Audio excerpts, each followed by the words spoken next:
E aí, então, na escola, que concepções de conflito a gente tem? E daí a escola autocrática tem uma concepção bastante diferente da escola democrática, né? Então, na escola autocrática, os conflitos são vistos como negativos, como algo ruim, né, que não colabora. E daí quais são as ações? As ações são para evitar os conflitos, conter os conflitos ou resolvê-los de forma muito rápida. E a ênfase não está no processo da mediação, no processo da intervenção, mas sim na consequência. Como ele terminou, né? O final deu certo, né? Ele devolveu para ela, devolveu, nem que seja força, devolveu. Mas devolveu porque mandou, mas devolveu. Então o foco é a consequência. Enquanto na escola com uma visão mais democrática, o conflito é encarado como oportunidade para trabalhar valores, para trabalhar regras. E aí, para se trabalhar isso, a gente precisa entender que mais importante do que a consequência é o processo. É o processo de resolução de conflito. É isso, assim, em 23 anos de intervenção em conflito em ambiente escolar, essa é a grande riqueza, que às vezes chegar no final, inclusive, e o pedido de desculpa ser desnecessário, porque o processo de intervenção entre os envolvidos foi tão rico ao ponto do pedido de desculpa não acontecer e não ser necessário. E às vezes a gente foca, pede desculpa para ele, né? Tá, desculpa, o processo não aconteceu, né? Ou se colocar no lugar do outro, sentir o que ele está sentindo, pensar outra forma, não aconteceu. Eu só pedi desculpa, estou pronto para fazer de novo, né? E não é esse o processo que a gente que constrói os valores que a gente quer. E aí, então, na concepção, né, tradicional dessa visão de conflito, nessa escola autocrática, como a gente viu antes, então a gente tenta evitar o conflito, conter conflito, ou a gente muitas vezes finge que não vê, né? Então, mas eu não faço nada disso, imagina, né? Vamos pensar um pouquinho. Quantas vezes aconteceu uma situação no nosso ambiente escolar e, poxa, não foi legal, para não acontecer de novo, eu coloquei uma regra. Exemplo, cartinha do álbum de figurinha da Copa. Ah, então tá, nós somos uma escola que a gente acredita no conflito, deixa trazer a cartinha. Ah, começaram a trazer todos os dias e usar na aula, pronto. Só pode trazer um dia tal. Então, mesmo no dia tal, está atrapalhando a aula, ou um amigo vendeu para o outro, e aí uma mãe brigou porque meu filho não tinha dinheiro para comprar e agora está devendo para o amigo, pronto, a regra, não pode mais trazer cartinha, né? Eu estou evitando o conflito, né? Ou então, ou uma outra situação para evitar, né, que pode se considerar assim, a questão da vigilância. Eu coloco gente para olhar, vou ao banheiro e faço o quê? Na minha época tinha, não sei na de vocês, mas marcava o nome na lousa. E por incrível que pareça, eu sei que isso ainda acontece, né? Então vamos marcar o nome na lousa, tem alguém vigiando para evitar que os conflitos aconteçam. Ou mesmo, como eu evito? O famoso mapa de sala.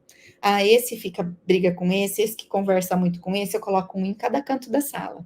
Né? Então, mapear as crianças também é um sinal de evitação dos conflitos. Ou ocupar o tempo todo. Terminou uma coisa, tem que fazer outra que não pode. Eles não podem ficar ociosos, porque ociosos os conflitos poderão surgir. Então, para evitar que eles surjam, eu já coloco várias coisas para eles fazerem o tempo todo.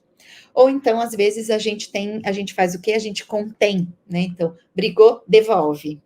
Pegou, pede desculpa, né? A gente dá soluções prontas, ou muitas vezes a gente terceiriza enquanto professor, né? Vai resolver com a coordenação, vai resolver com a diretora, eu vou escrever um bilhete para sua mãe. Então, eu tento conter os conflitos, dando soluções prontas, ou então passando para outras pessoas.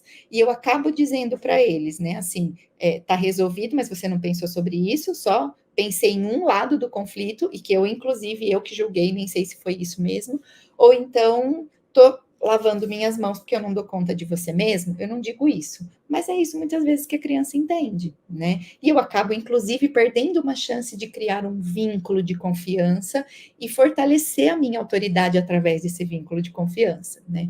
Quando muitas vezes a gente coloca esse medo à autoridade, ó, vai lá na coordenação, hein? Vai falar com a diretora, né? Quando eu coloco esse medo, quando eu puno de forma gritante a criança, né, numa situação de conflito, ou então quando eu incentivo a delação, ou, né, pessoal, quem foi? Eu preciso que vocês me contem quem foi. Se ninguém me contar, todo mundo vai tomar suspensão, né? Então, eu estou insistindo para que eles se delatem, né? Quem fez determinada coisa que ficou encoberto. Ou então, quando a gente ignora, né? Então, quando eu não faço intervenção nenhuma, porque isso é coisa da idade, imagina, eles se viram. Ou então, um age, outro age, uma hora eu ajo de uma maneira, outra hora eu ajo de outra maneira, né? Então, evitar, conter e ignorar os conflitos são concepções de uma escola tradicional, né? Assim, de uma escola tradicional, não, mas de uma escola autocrática, uma concepção tradicional de conflito. Mas então, mas Sandy, esses conflitos funcionam.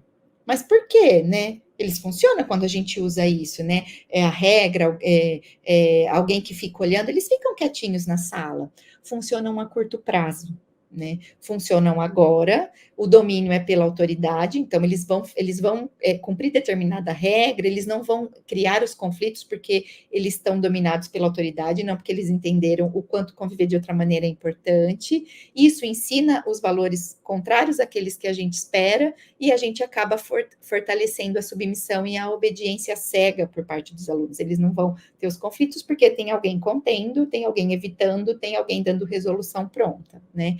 E aí, muitos conflitos a gente acaba ou punindo demais ou dando prêmio para quando esse conflito não surge, né?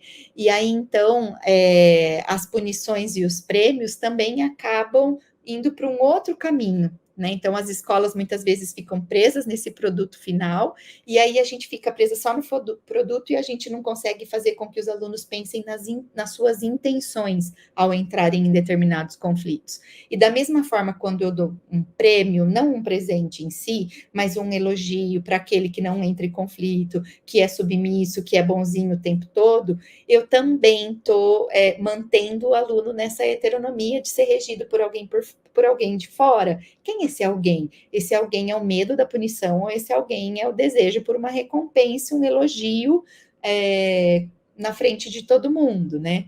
Então, quais os valores são ensinados, inclusive, a partir da premiação? Porque a punição a gente sabe que é ruim, mas premiar o aluno, elogiar o aluno que nunca entra em conflito, né? Tem algum resultado? Porque parece bom, né? A recompensa parece boa, mas mais uma vez a gente tem resultados a curto e a longo prazo, né? Então, ele aprende a agir de forma interessada, então eu não vou entrar em conflito porque eu sei que ela gosta que eu seja bonzinho, né? Começa a dissimular, então se eu faço alguma coisa, eu não quero perder a admiração da professora, eu não vou deixar que ela saiba que eu estou envolvida nesse conflito, eu começo a bajular o adulto ou adular, para que ela sempre ache que eu nunca estou envolvido no conflito. A gente vai precisar aumentar esses elogios, porque chega uma hora que não é suficiente, né? Ou então a longo prazo, né? Dificulta esse pensamento cognitivo de se colocar no lugar do outro, dificulta o reconhecimento dos próprios sentimentos e o reconhecimento do outro também, fortalece cada vez mais o eu, porque isso aqui só está sendo recompensado, elogiado, porque nunca entrou em conflito nenhum. E o outro, né? Não exercitei me colocar no lugar do outro, né? E também ela entende que a ênfase, a coisa mais importante, né, são as ações e não as pessoas, o cuidado com as pessoas. E aí ela tem uma dificuldade também, né, a longo prazo, em evoluir a sua consciência de regra e de justiça. E aí, então, a pergunta para a gente agora, assim, antes da gente continuar. E eu? Eu entendo o conflito como? E talvez, né, pensando na minha sala de aula, né, na escola que eu atuo, em que cargo que eu estou, eu entendo o conflito como? Quando chega para mim, eu faço, poxa, mais um, ai não, de novo não, às vezes a gente vai fazer, é claro, mas ainda assim, ó, respiro e sigo adiante. Então, ou então eu sou aquele que, não, gente, não quero conflito porque a mãe vai escrever recado no dia seguinte na agenda, vai ligar, essa aqui é difícil. Não, não vou fazer, não quero nada disso, então a gente evita. Quem eu sou? Eu sou aquela que entende o conflito como perigo ou sou aquela que entende o conflito como uma oportunidade? Então, definitivamente, se a criança não tiver oportunidade de se relacionar com pares, de construir regras, de compreender os sentimentos dos outros e os próprios, de experimentar e resolver conflitos interpessoais e receber sanções adequadas, ela terá dificuldade, possivelmente terá dificuldade de caminhar para a autonomia moral. Então, antes da gente continuar a conversa, para a teoria que embasa os nossos estudos, né, a teoria construtivista, conflitos então são oportunidades. Oportunidades de quê? De trabalhos com valores, de trabalhos com regras, com princípios, e também é uma oportunidade de eu apurar o meu olhar. Porque nessa intervenção dos conflitos, eu vou saber quem age de forma mais submissa, que eu preciso ajudar a se colocar, quem age de forma mais agressiva, e não falo só fisicamente, mas no tom de voz, que eu vou precisar ajudá-lo a falar de uma outra forma. Então, até apurar esse olhar docente, eu preciso ajudar quem a fazer o quê. Né? Então, a mediação, além de ser um espaço de crescimento para a criança, é um espaço de crescimento para a gente enquanto profissional também, e enquanto adulto, quando o conflito for fora da escola, né? E aí, então, um alerta, antes da gente continuar. Se eu acredito, né, que o conflito é uma oportunidade, se eu acredito nesse ambiente democrático, então eu vou ter que ter pelo menos essa certeza. É óbvio que vai ter mais conflito na minha sala de aula, na minha escola, porque as crianças vão conviver mais, as crianças vão estar mais em grupo, a gente vai abrir mais para discussão. Então, essa é uma coisa que eu preciso ter certeza. Numa escola onde se evita, se contém, não tem conflito. Numa escola onde eles são oportunidade, vai ter, e a gente vai se utilizar deles.